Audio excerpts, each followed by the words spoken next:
All right, let's talk about the accurate attribute and wobble. So if you don't know, the accurate attribute is available on any disk 11 speed and under.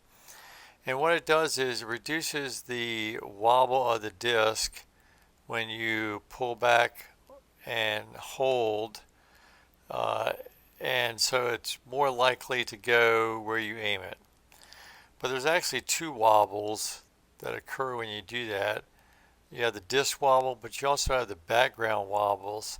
And the accurate attribute doesn't do anything for the background wobble. That's still going to occur. But there is a way around that. We'll talk about that in a second. So let's start out. This is a Windbreak Roll Explorer. No accurate attribute. And we're going to pull back and hold, and you'll see that the background starts to wobble, but also the disk is wobbling quite a bit. Just keep that in mind. All right, now we're going to go to an accurate explorer, and you'll notice that the background still wobbles the same, but the disk is wobbling much less. So when I release it, my release angle should be more consistent. And at 300 feet, if I miss the release angle by 1 degree, it's only going to be a 5-foot difference at the end of the flight. Assuming it's a straight flight, but it's not, but assuming it's a consistent curved flight. It's still going to be about 5 feet off for a 1 degree miss. So not huge. Now, if I miss 10 degrees, it's going to be 50 feet off. And now we're starting to talk a little bit. Uh, Still not huge for throw-ins, but if I'm trying to ace, that's obviously very, very large.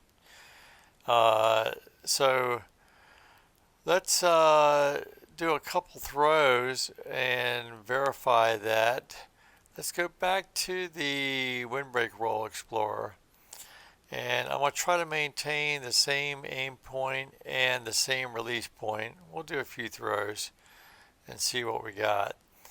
All right, and I'm going to come down and hold it. I'm going to hold it at 1 disc worth of hyzer right there.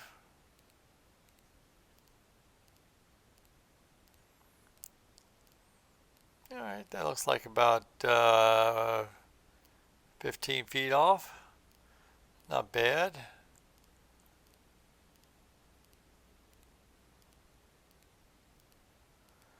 That one's a little further away, but still pretty close.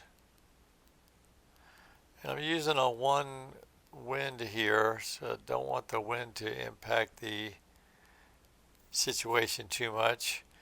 Now that one went way left. That one's 270, about 30 almost feet away. So starting to see some discrepancy there. Now let's switch to the accurate roll. Same thing. Let me make sure I got my aim point the same. Every time you throw, it does move a little bit, so I want to make sure I get that the same. Right, that one checked up. That is 30, 40 feet away. Not a great throw though, because it did check up. That's more like it. That's 20 feet away. Right in front of the basket. Might do 2 more since that first one checked up on me. And that's another very consistent shot. And 1 more.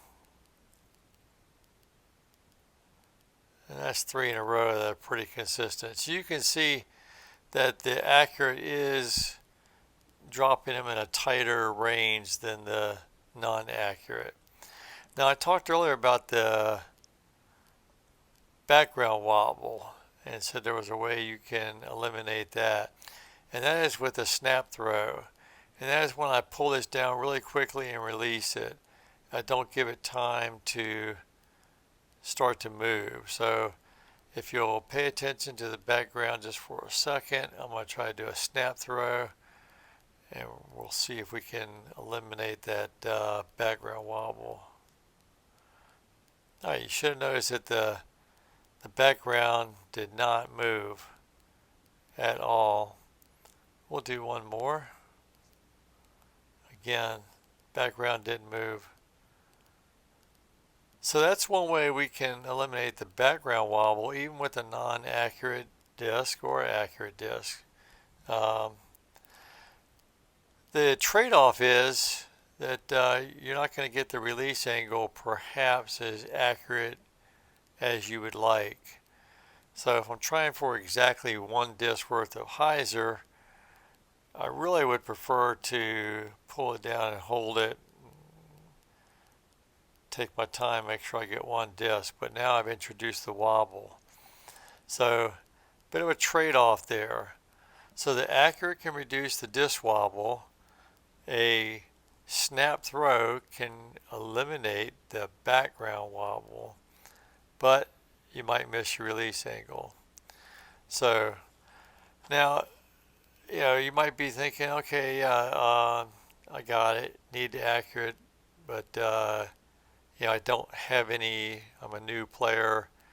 I don't have any discs that have the accurate. I've got single or no attribute disc.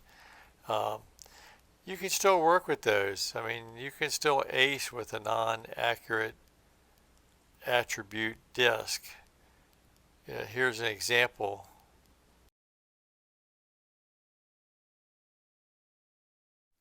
So this is a heavy windbreak fuse, not one I would typically bag. Let's see if we can get an ace with it. Same aim point, just need to give it a little more power.